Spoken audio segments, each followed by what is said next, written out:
രാവിലെ തന്നെ നമ്മുടെ അജാക്സിന്റെ പാർട്സ് വാങ്ങാൻ വേണ്ടിയിട്ട് നേരെ കമ്പനിയിലേക്ക് പോയതായിരുന്നു കേട്ടോ. ചെക്കതാ സൈറ്റിൽ പണിയിലാണ്. പാർട്സ് ഒക്കെ അവിടെ കൊടുത്തു. നേരെ നമ്മൾ പോകുന്നത് ഒരു കല്യാണത്തിനാട്ടോ. വേറെ ആരുമില്ല, നമ്മുടെ ഹിബാൻ്റെ തന്നെയാണ്. നമ്മുടെ സ്റ്റാഫാണ് കേട്ടോ ഹിബ. അങ്ങനെ ഞങ്ങൾ എല്ലാവരും കൂടി നേരെ ഓഡിറ്റോറിയത്തിലെത്തിയേ. ഹിബ അവിടെ നിക്കാഹും കാര്യങ്ങളൊക്കെ കഴിഞ്ഞ് നേരെ ഫോട്ടോഷൂട്ടിലാണ് കേട്ടോ ഫാമിലിയുടെ കൂടെ. അതൊക്കെ അവിടെ തകർച്ചയായിട്ട് നടക്കുന്നുണ്ട്. അങ്ങനെ ഞങ്ങളും കയറി നേരെ സ്റ്റേജിലേക്ക് ഫോട്ടോ എടുക്കാനായിട്ടോ. നമ്മൾ ഹിബയ്ക്ക് വാങ്ങിയിട്ടുണ്ടായിരുന്നത് ഒരു റിംഗ് ആയിരുന്നേ. അത് നേരെ നമ്മുടെ ചെക്കൻ്റെ കൈ കൊടുത്തു. അവിടെ തന്നെ അവളെ കയ്യിൽ ഇടിച്ചിട്ടുണ്ടായിരുന്നു കേട്ടോ. അങ്ങനെ ആ പരിപാടിയൊക്കെ അവിടെ നടന്നുകൊണ്ടിരിക്കുന്നുണ്ട്. അടുത്ത പരിപാടി എന്ന് പറയുകയാണെങ്കിൽ നമുക്ക് ഫുഡ് കഴിക്കൽ തന്നെയാണല്ലോ. അങ്ങനെ ഫുഡ് കഴിക്കാനായിട്ട് നേരെ നമ്മൾ പോയിട്ടോ. അവിടെ വെള്ളയപ്പവും മന്തി ബിരിയാണിയൊക്കെ ഉണ്ടായിരുന്നു. നല്ല കടുത്ത പോളിംഗ് തന്നെ ആയിരുന്നു കേട്ടോ. പ്രകീഷറിനൊക്കെ അവിടെ നല്ല പോളിങ്ങിലാണ്. കല്യാണമൊക്കെ ഭംഗിയായി കൂടി നമ്മൾ തിരിച്ചു പോന്നു.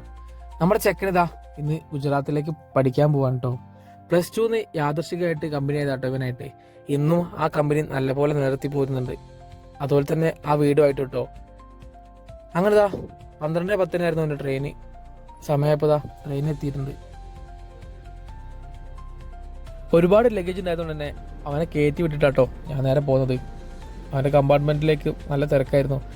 അങ്ങനെ പെട്ടിയും കാര്യങ്ങളൊക്കെ നേരെ കമ്പാർട്ട്മെൻറ്റിൽ വെച്ച് ഞാൻ നേരെ തിരിച്ചു പോന്നു കേട്ടോ. പോരുന്ന വഴിക്ക് നല്ല ഉറക്കം വരുന്നുണ്ടായിരുന്നു. ഒരു കട്ടനൊക്കെ കുടിച്ചിട്ടാട്ടോ നേരെ വീട്ടിലേക്ക് പോകുന്നത്. വേറെ ബുദ്ധിമുട്ടൊന്നും ഇല്ലാണ്ട് തന്നെ നേരെ വീട്ടിലെത്തിയിട്ടുണ്ട്.